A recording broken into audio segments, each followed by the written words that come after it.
Assalamualaikum warahmatullahi wabarakatuh. Bismillah, alhamdulillah, wassalatu wassalamu ala rasulillah, amma ba'du. Teman-teman, mari kita lanjutkan bedah buku kita, buku Revolusi Pola Hidup, Solusi Cerdas Menarik Keberuntungan. Dan pada episode kali ini merupakan episode ke-6, kita akan meneruskan revolusi pola pikir. Pertemuan yang sebelumnya bahwa untuk bisa menarik keberuntungan keberkahan, kita harus merevolusi 3 pola. Yang pertama pola pikir, pola hati, dan pola tindakan. Nah, revolusi pola pikir yang pertama, kita harus selalu orientasi hidup akhirat. Kita sudah bicara, dan hari ini apa bahayanya ketika kita orientasi hidupnya adalah dunia. Orientasi hidup dunia berarti apa? Berarti kita duniawi. Kita memang hidup di dunia dan harus memikirkan tentang dunia dan harus bisa bermanfaat untuk dunia dan sekitarnya, tapi yang tidak boleh adalah duniawi. Apa ini maksud dengan duniawi? Duniawi berarti kebaikan yang kita lakukan untuk tujuan semata-mata materi, semata-mata dunia, untuk kepentingan pribadi seperti ingin dipuji, ingin dianggap sukses, dan lain sebagainya. Pendek kata, seluruh yang kita lakukan semata-mata hanya harapan untuk dunia. Ada juga yang mengatakan bahwa suatu pekerjaan disebut duniawi dan ukhrawi dilihat dari dampaknya pada diri kita. Jika pekerjaan itu membuat kita lebih dekat dengan Allah, maka itu ukhrawi. Tapi jika pekerjaan itu malah membuat kita jauh dari Allah, itu duniawi. Jadi banyak orang yang bisa jadi amalan-amalan itu sebetulnya amalan-amalan yang kelihatannya dunia, seperti mungkin bekerja, mungkin dia beraktivitas sosial dengan yang lain. Tapi kalau niatnya untuk tujuan akhirat, dia adalah ukhrawi. Sebaliknya, berapa banyak orang yang kelihatannya amalia ukhrawi, seperti membaca Quran, mengajar, dan lain sebagainya, yang mulia-mulia tadi. Tetapi kalau yang diharap adalah balasan dunia, itu juga disebut duniawi. Nah, lalu apa bahayanya ketika kita mempraktekkan pola hidup yang duniawi? Minimal ada 3 bahaya orang yang hidupnya orientasinya duniawi. Yang pertama, urusan jadi berantakan. Itu yang pertama. Jadi orang yang orientasinya dunia, insya Allah pasti urusannya berantakan. Ya, apa dasarnya? Yang pertama tentu hadis Rasulullah SAW. Di sana katakan, mangkanatid dunya hammuhu farraqala ali amrahu wa ja'ala faqrahu baina ainihi walam ya'tihi minad dunya illa ma kutibalah.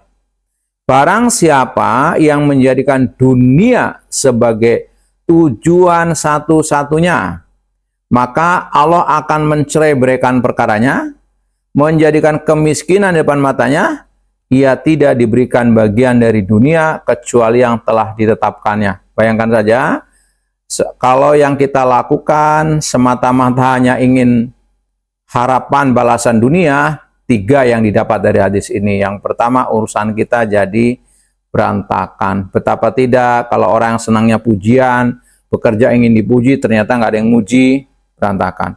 Betapa tidak orang-orang yang bekerja ingin kelihatan hebat, tetapi tidak ada orang yang menganggap, juga berantakan, dan masih banyak yang lain.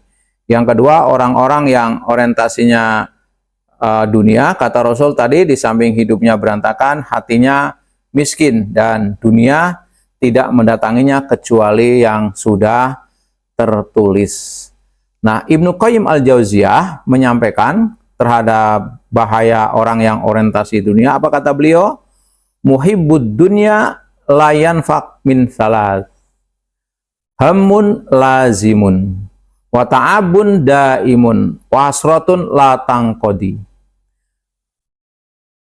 Pecinta dunia tidak lepas dari 3 hal, kata Ibnu Qayyim. Yang pertama, ini ya, yang pertama, kegelisahan yang terus-menerus. Ketika miskin, gelisah ingin kaya. Sudah bekerja keras dengan segala upayanya kaya. Sudah kaya, gelisah takut miskin. Terus, waktu sehat, terus waktu sakit ingin sehat. Sehat takut sakit, gelisah intinya dia. Terus-menerus. Yang kedua, keletihan yang berkelanjutan. Waktu belum punya uang, kerja keras, letih sampai meninggalkan merawat kesehatannya. Allah murah karena ingin kaya, dikasih kaya.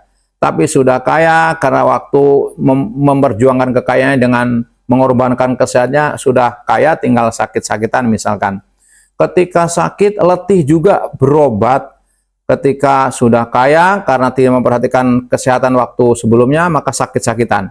Sekarang sakit, letih, dia berani korbankan seluruh hartanya, yang penting sehat. Pendek kata, orang-orang yang cinta dunia, di samping dia terus-menerus gelisah, yang kedua, keletihan yang terus-menerus. Yang ketiga apa?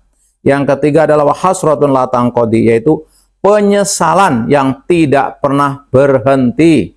Menyesal terus.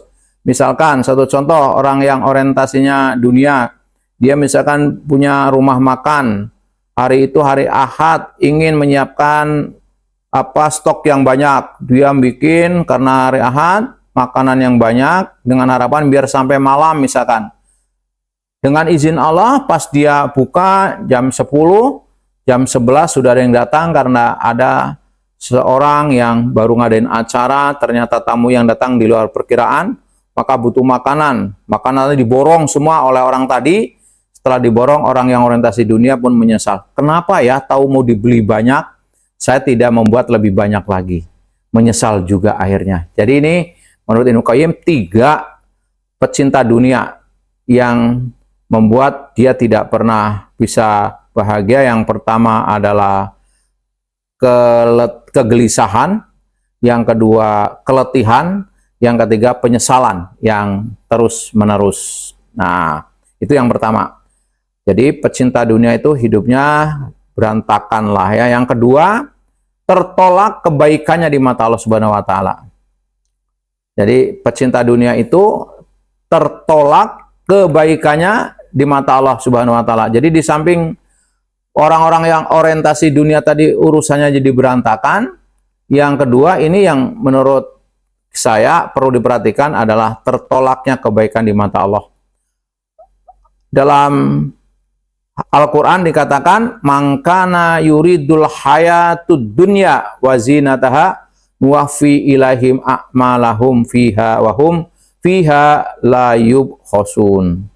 Ulaika alladziina laysa lahum fil akhirati illan nar wa habita ma sana'u fiha wa batilum ma kanu ya'malun. Itu ada di Quran, surat Hud, ayat 15 sampai 16, yang artinya, barang siapa yang menghendaki kehidupan dunia dan perhiasannya, niscaya kami berikan kepada mereka balasan pekerjaan mereka di dunia dengan sempurna.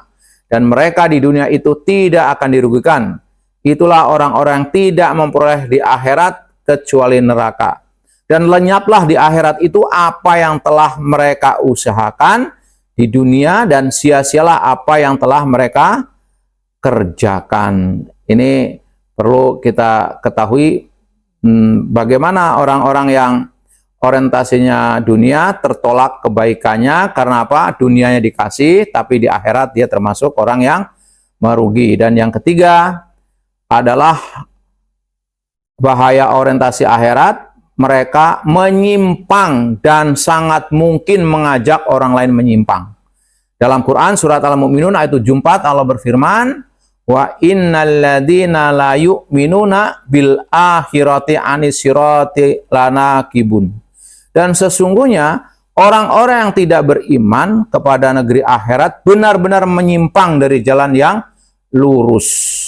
Di ayat yang lain surat Ibrahim ayat 3 di sini katakan alladzina yastahibunal hayatad dunya alal akhirati wa yasudduna an sabilillahi wa yabghunaha iwaja ulaika fi dhalalim ba'id. Yaitu orang-orang yang lebih menyukai kehidupan di dunia daripada kehidupan akhirat dan menghalang-halangi manusia dari jalan Allah dan menginginkan agar jalan itu bengkok. Mereka itu berada dalam kesesatan yang nyata. Jadi saya ulangi lagi sebagai penutup di episode ini bahwa kepada mereka yang orientasinya dunia ada 3 yang akan diberikan. Yang pertama adalah urusan jadi berantakan. Yang kedua, tertolak kebaikannya di mata Allah. Dan yang ketiga, menyimpang dan sangat mungkin mengajak orang lain menyimpang. Nah, lalu bagaimana agar orientasi, solusinya gimana? Agar orientasi hidup kita akhirat. Insya Allah nanti di pertemuan di episode berikutnya kita akan bicara agar solusi hidup kita adalah akhirat. Semoga bermanfaat. Assalamualaikum warahmatullahi wabarakatuh.